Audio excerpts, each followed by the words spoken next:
Guys, thanks for coming back and joining us for the third and final part of our interview with Carlton Jamal Smith on What is America to You. This is absolutely brilliant. Thanks for coming back. I want to quote you a couple of times before we move to the Proust questionnaire, right? My career takes me all over the world, and I've learned people are more alike than they are different. Now, you already said that, but that's so true. I took that quote, and then you said music touches people more than politicians ever will. I agree. So as long as you can touch them with your records, with your music, you can move them. And I've thought about politics. I'd love to be involved in politics. I really would. But I think Derek Warfield, a friend of mine who we've interviewed here, has said to me, you belong in music. And politics will corrupt you. Yeah, music can corrupt you as well, but it won't be the same. Politics will corrupt you. Let me tell you something. You can find the most racist redneck in the world that he'll say, I hate niggas, but he'll sing My Girl. Oh, you know what I'm saying? Same with the homophobes. I hate faggots. I hate gays. They love Freddie Mercury, and we're using these words that you use and I use. I know you're not using it in a derogatory. And I love gay people because I love people. If a gay guy or a gay girl is an asshole, they're an asshole. Oh, don't even get me started. You know what I tell guys? Because black people are the most homophobic people in the world. Make no mistake. And I say that on TV, Sunday morning, Christmas Day. The most homophobic people in the world. It's a shame. Like a lot of our great black artists have been gay, but they went to their graves holding those secrets, where the Elton Johns and the Mick Jaggers and the David Bowies can come out and be who they want to be. And with no loss of record sales or no loss of their fan base. Black people are so homophobic, it's a shame. Check out Sananda Maitreya back when he went on the Arsenio Hall show. I'll send you the video. And he's talking about the unthreatening black man like Prince and Michael Jackson. And you kind of have to Richard. be... Little Richard, of course. But that interview on the Arsenio Hall is gold. I probably have it on VHS. I was a big fan of Terrence and Darby. I used to take just about everything. So I may have that. I don't know what you're talking about. Great philosopher. Now, Michael Jackson, that's another sad case. Somebody who went so far as to get away from looking black and to get rid of the black features. So you got to the point where now you don't look like anybody. There's nothing that looks like you. You know, sad. Very sad. You know the story about him? He was supposed to be in Men in Black 2. Did you know about that? I did not know. He was supposed to be in Men in Black 2, where they had a lineup of aliens, and he was supposed to be one of the aliens standing in the line, but with no makeup on. It was going to be an inside joke, but he didn't get it. So instead, he has another cameo in Men in Black 2, where he's trying to be an agent, but he just didn't understand. No, Michael, no makeup, just stand there like you are, because nothing looks like you. You know what I'm saying? He had some type of dysmorphia, I think. He didn't see who he was, but that is a conversation we could be here for 10 hours for, Carlton. You're right about that. No doubt. Did I ever see the picture of me and Michael? No, send it to us. We'll put it up. Send it to me when we get off here. Speaking of philosophers, who you know, Terence Trent D'Arby, Sananda Maitreya, let's go to one of the great philosophers, the French philosopher and writer, Marcel Proust. I'm going to ask you, this is kind of like a quick fire round, so we kind of lighten it up and we, don't scare people too much more than we already are. Yeah. All right, okay. With our beauty. Is Jessica still with us, or did she leave? Jesse, you there? Okay. I'm right here. There she is. All right. Okay, first question. Hit it. What is your idea of perfect happiness, Carlton Jamal Smith? Well, first and foremost, I'd say for anybody, perfect happiness aren't the material things and the career aspiration, whatever. It should be health, because without your health, there's no happiness. So it's health. Beautiful. Now, on a more basic level, being at my fit weight, my voice is good. I got a great band that's dressed well and paying attention, and a crowd that's ready to be entertained. That's pure happiness. Yeah. Absolutely. But health is first and foremost. And without health, you won't be able to sing. Question 2. What is your greatest achievement so far? Being a father to Misa Love Smith. She's just, don't turn them on. Misa. Yeah. I think I have an opposite, whatever, but the little one, Misa, and as well as my other daughter, Danae, Shannon, Lauren. Being a father, that's the greatest thing I've ever done. Everything else pales by comparison. Now, if you want a career achievement, it would be growing up to portray my idol on film. No one can ever take that away from me. One day I have to tell you the story as to how that came about. You know, most people don't even get to see their idol. Yeah. I've gotten to see mine, meet him countless times, and then to portray him on film. I got to tell you that story one day. When we do our special on April 4th, Sure, we're going to sure. cover that. What Sure. is your current state of mind? Well, there's some anxiety because we all want to get back to work. We want to get back on stage. We want the country to be healed. We want our livelihood to be returned to us. But I'm always happy. I'm always in a positive state of mind. The glass is always half full. I've got a rose-colored glass. I'm walking down the sunny side of the street. So I believe everything is going to always be okay. That's the only way to fly. That's it. You got to think positive. Think. Totally, man. Okay, next question. What do you consider the most overrated virtue? Ooh. We can come back to it. Fidelity. What? Fidelity. Oh, we're in trouble. That's yet another special. Yeah, we could talk about, I was going to say mahogany. Monogamy. Yeah, well, Yeah. that's interesting. You know, I don't disagree with you on that. And I bet There's a few more, but that's for me. That can be because I've always had a problem with it, to be totally Right. honest with you, you know? Hey, you're honest. Yeah. What is the quality you most like in a person? Oh, man, if they're just a good person, that they're real, that they're honest, that they're sincere, there are no ulterior motives, no drama, that they're just a good, fun person. If you're like that, I don't care what else is going on. You know what I'm saying? Just, I don't know, just to be real and sincere because everything is so fake now. And with social media, oh my God, it's even worse. Let me just say this about social media, and just to set free, real quick. You didn't know how stupid some of your friends were until social media. It's like, oh my God, you can't spell. Oh my God, this is what you think is important? You look at some of the shit they put on their pages. Wait, you think this is important? You fucking idiot. You had no idea how stupid some of them were. That's not a typo, my man. You really thought that word was spelled like that. You know what's more stupid? Not to go off the questions.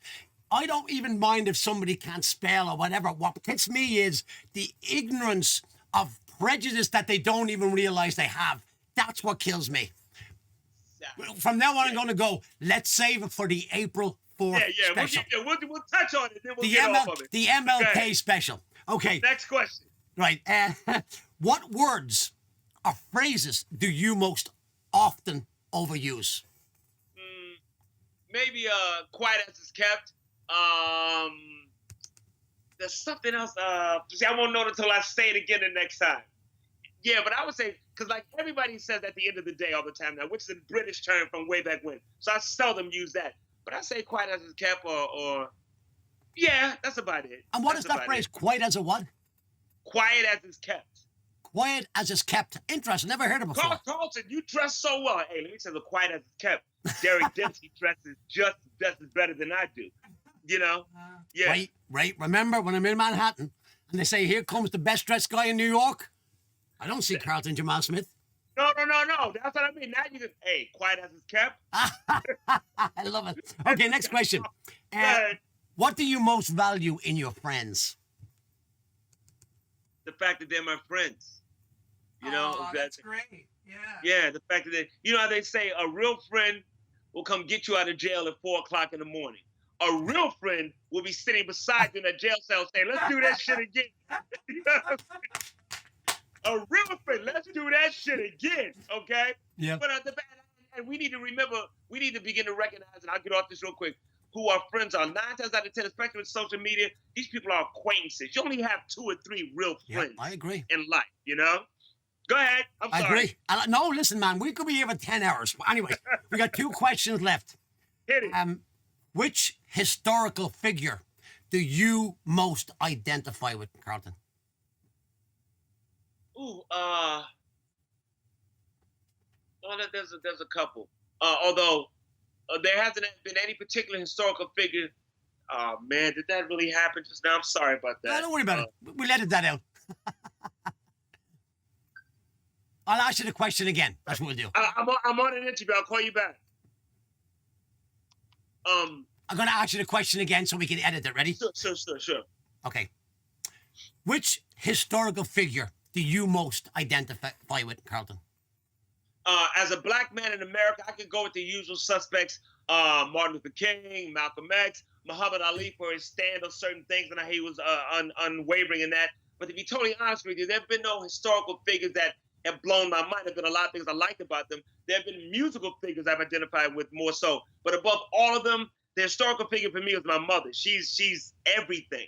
Everything that I am is my mother. It's what I've learned from her. And so that she's my historical figure. Yeah, I mean that sincerely. And I know you do. You know, Abraham Lincoln said, everything that I am and have done, I owe to my dear mother. I have that on a card that's in my wallet right now. Yes. Yes, I agree with that. Last question. Yeah. Until the MLK special. Okay, Carlton Jamel Smith, what is America to you? America is the love of my life. America is that relative that we love dearly, in spite of their flaws, in spite of their the many times they've hurt me in the past. America, I believe in you. America is something as a concept, an ideal I believe in, you know, and it hasn't always come true. It hasn't always lived up to its word. But America, if I can quote my main historical whatever, James Brown put out a record called "America Is My Home." You know, I didn't know that. Well, yeah, it's and interesting. He put it out right after, either right after or right before. No, I think right after "Say It Loud, I'm Black and I'm Proud." He put out "America's My Home" and got a little flack for that, you know. But America's my home. You know the song "What Is America to You"? The house I live in. Sinatra sang it, and he had a civil rights video back in the 40s that he won an Oscar for, talking to kids about Jewish people and black people, and you know everybody's the same. You should check the video out. And he won a special Academy Award for. Sinatra was always down, you know. Always. All the gangster fools, but he always looked down. Let me tell you something. Ray Charles said. This is how I found out about the Holocaust. As a kid, I read a quote from Ray Charles. He said, "If anybody ever sings the blues other than a black person, it'll be a Jewish person because they know what it's like to be somebody's footstool." And I asked my mother, what did he mean by that? And she explained the Holocaust to me. Oh, she told me about it. And I remember, as she told us, I remember thinking, wow, I couldn't believe, now this is in the 60s, I couldn't believe that had just happened. I thought that was like 1840 something. I'm like, wait a minute, this literally just happened? Yep. 40-something years ago, and we let that, I couldn't believe that happened. I know. Can I tell you this real quick, which blew my mind? One of the greatest Nazi criminals of all time, Adolf Eichmann. Have you ever heard of him? I know him well. Yeah, well, I don't know him well. I know the name well. Horrible person. So I always watch these Nazi hunter shows or whatever, but I met B.B. King's and the B'nai B'rith organization is auctioning off all these items and paintings and things, and I'm on stage in my tuxedo, I'm holding them up, I'm showing them off, because I used to perform all the time, so they used me for this. So the guy that captured Adolf Eichmann couldn't bear to touch him with his bare hands because of what he'd done to the Jews. So he said, I'm going to buy some gloves, because we're going to kidnap him and yank him off the street tomorrow, but I'm going to buy some gloves because I can't bear to touch him. He did it, it went successfully, but those gloves were bronzed and put in, you know, a big frame, plastic cast. So I'm on stage, I pick up the next item, and yes, here's the bronze replica of the gloves that were used to capture Adolf Eichmann on May 11th, 1960. And I almost dropped it because that's the day I was born. Oh. Wow. Like, oh, and I wanted to look at the date so bad, May 11th, 1960. But I thought, like, yes, I'm glad. Okay. So two great things happened. But we know which one was the best thing. You know what I'm saying? I'm glad they caught that bastard. Anyway, I'm sorry. No, that's cool, Carlton. You inspired me to talk, man. I love this. I like my soul. I love it, you know? I'm honored that you say that. And likewise, listen, we want to say goodbye to you, and we will do a special, and we'll talk on the phone, and we get back to the phone. But you know what we got to do? We got to do the song that I wrote. And my friend Mick wrote some stuff. You wrote lyrics. Yes. It's a soulful family affair. We got to record it with a big, like your band probably, and release it. I insist on Jessica Clee being on guitar, or I'm not going to show up. There you go. Done. If Jessica ain't playing, I ain't in the building. Okay, so I have one thing. I have one thing to ask you then, that we use my favorite drummer, Eric Starr. Sure. Right, there you go. There's a deal. I'm going to do a video in the city, you and me dressed up like sexy motherfuckers. Wait, do I know what Eric Starr is? Of course, he's not Ringo, so he's not related to Ringo. No, he's not related, but he Ringo Starr. Don't get me talking about him. No, don't. Ringo, amazing. Okay, I'm sorry. I got to give you this real quick. Ringo Starr is at the bottom line. One of my dear friends, A.Z. Brown, big black guy, who's a drummer, and says, Ringo, would you sign my drumsticks? Ringo Starr said to him, I'll sign it for you, my brother. He says, I don't sign for white guys. He said, why not?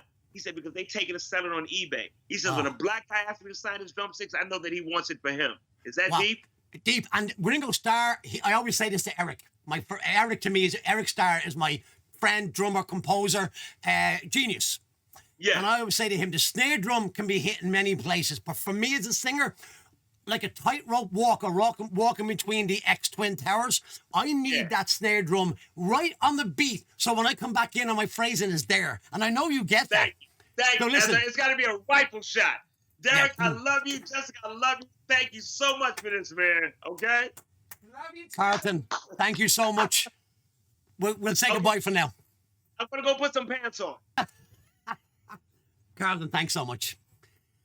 Oh, man, that was a roller coaster ride. Good roller coaster Oh, ride. yeah. He was awesome. Yes, I mean, I've been in his company many times, and I Interesting, man. yeah, he knows his stuff. And great dresser. Amazing. And he wore that green for me. I was honored. But I rarely wear green. People say to me, Paddy's Day, why are you wearing green? My blood is green. I'm green. I'm Irish. Okay, I've nothing more to say. You saw it all there, so we're just going to say, from me and Jessica here at What is America to You, thank you very much. Don't forget, we've got some great interviews. We've got Ron Sexsmith coming up from Canada, our first Canadian. We've got Sananda Maitreya, hopefully by the end of the month. And we also have, probably in December, Taylor Goldsmith from the great band, The Dawes, as in the Jackdaws without the Jack. I can't say that word. So, thank you very much. What is America to you? Subscribe to the channel. Goodbye for now. Driving along, minding my own business, heading east through the Kentucky rain. There on the radio, Johnny Cash was singing. I hurt myself just to see if I still feel pain.